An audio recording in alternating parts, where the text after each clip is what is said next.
A short documentary by Real Nightmare, The Tragic Fire of Luna Park. There are moments in history that echo through time, marking tragedies that leave deep scars in collective memory.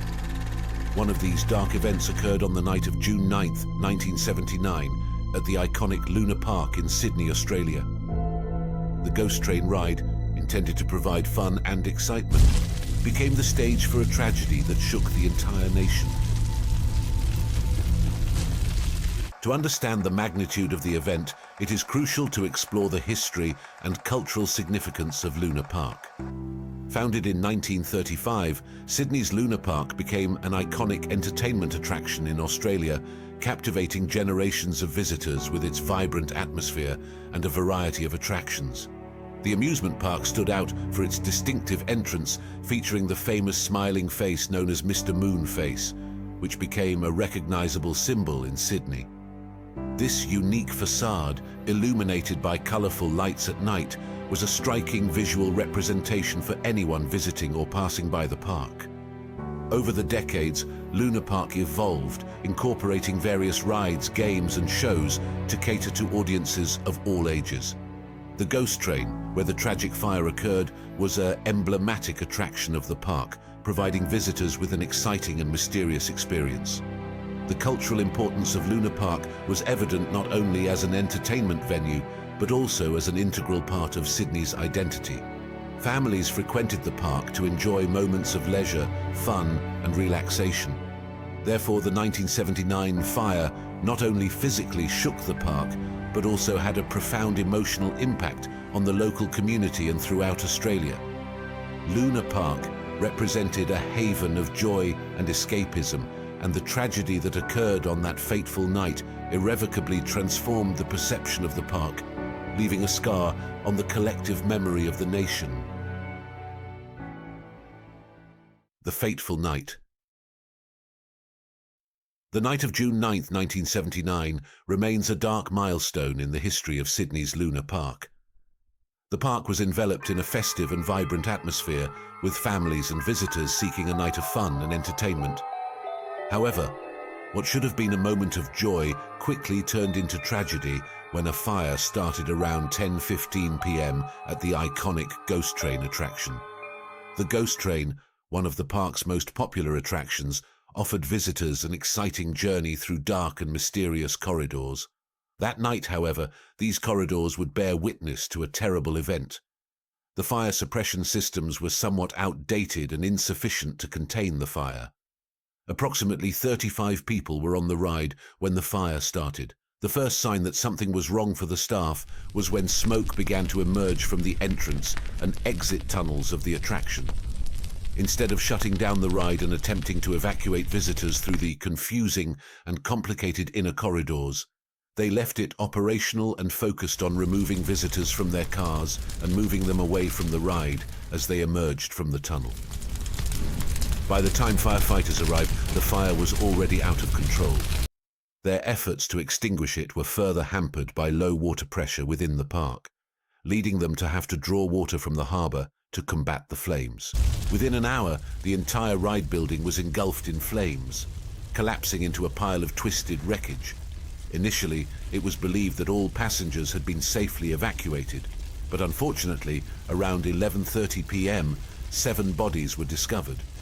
They were so severely burned that investigators initially thought they were part of the ride's theme as robotic elements. 6 children and 1 father lost their lives in the tragedy, leaving the community in shock and mourning. This night is remembered not only for the traumatic events that occurred on the ghost train, but also for the immediate transformation of Luna Park into a site of sorrow and despair. Fire sirens echoed nearby, emergency lights illuminated the darkness, and rescue teams worked tirelessly to contain the fire and save lives. The victims' families faced indescribable grief, while the community came together to support one another. The fateful night not only altered the course of Luna Park's history, but also left a lasting mark on the memory of the city of Sydney and all of Australia. The mourning for the loss of innocent lives was compounded by the relentless quest for answers about the true circumstances of the fire, casting a shadow over the joy the park once provided. The victims. John Godson was visiting the park with his wife and 2 children. The ghost train was their last ride of the day, and luckily his wife had chosen not to join them. Instead, she went to buy ice cream and agreed to meet them at the exit of the ride. This decision ended up saving her life, but left her as the sole surviving member of her family.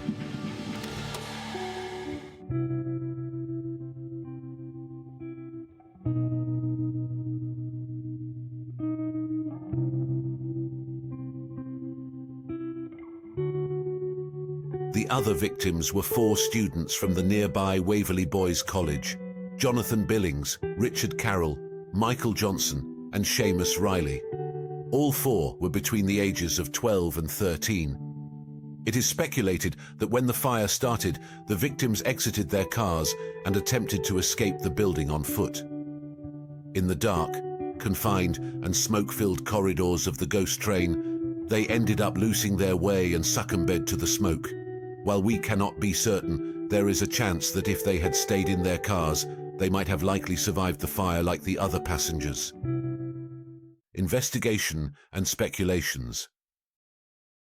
The investigation and speculations surrounding this tragic fire have been ongoing for over 40 years, casting a shadow of suspicion and intrigue over what was initially deemed an accident. The police of the time had attributed the incident to an electrical failure.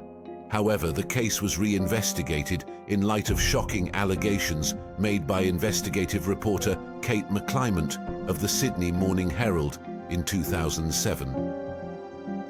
Revelatory claims suggested that Abe Saffron, a sinister and prominent figure in the Australian crime scene, might have played a role in the deadly ghost train fire. Saffron's connection to 7 other fires and his alleged interest in gaining control of Luna Park for over 2 decades added a new dimension to the tragedy. The subsequent investigation by the National Crime Authority, NCA, criticised the original police inquiry, highlighting flaws and questioning the official narrative. The NCA report indicated that Luna Park was coveted by Saffron, and the ghost train fire was seen as a means to evict the leaseholding tenants, allowing Saffron to take control of the lease. His niece even told authorities that he had started the fire as part of a plan to take over Luna Park's lease, although he never intended for anyone to die. Abe Saffron naturally denied any involvement, and nothing was proven. The report also revealed concerning information about the lead investigator, who had previously been criticized in a royal commission for having a secret business relationship with a Saffron associate. This revelation raised questions about the impartiality of the original investigation and the integrity of the process. The officer in charge of the inquiry, Detective Inspector Douglas Knight, spoke to reporters. Inspector, what about your investigations as to cause? Have you come to any conclusion? There is very little doubt, there appears little doubt that the fire has originated from an electrical fault near the roof of the building. We're now satisfied that the fire was as a result of an electrical fault within the building. Of it happening, a very crooked policeman called Detective Knight was in charge of the investigation. But some witnesses who'd heard who had very strong reason to suspect that it had been set on fire.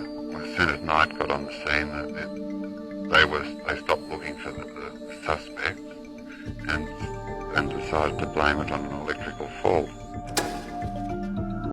The recent ABC documentary series Exposed brought forth more witness accounts, alleging that corrupt police covered up Saffron's involvement.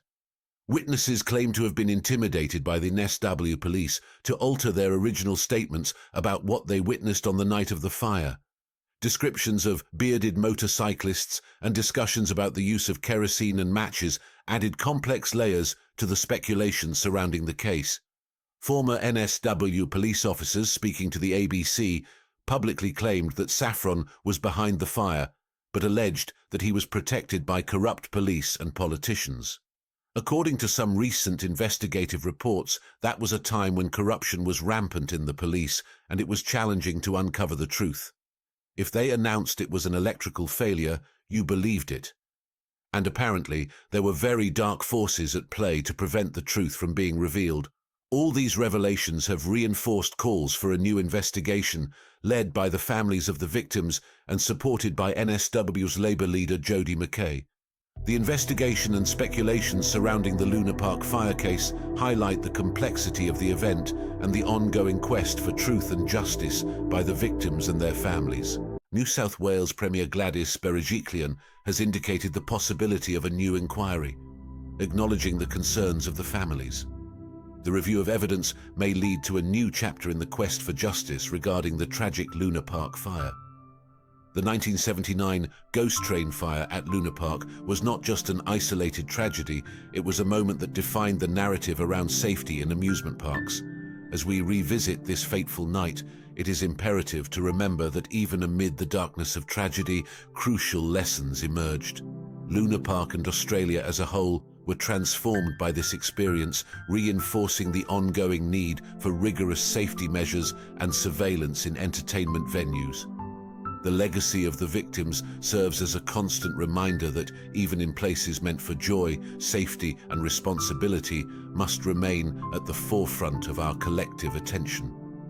May this account be not only a historical record, but also a reflection on human resilience in the face of adversity and the constant pursuit of safe and memorable entertainment. The victims of the fire are now commemorated by a small plaque on the external wall of the circus arena, which is located where the ghost train used to be. Luna Park continues to operate as usual, being visited by millions of people each year.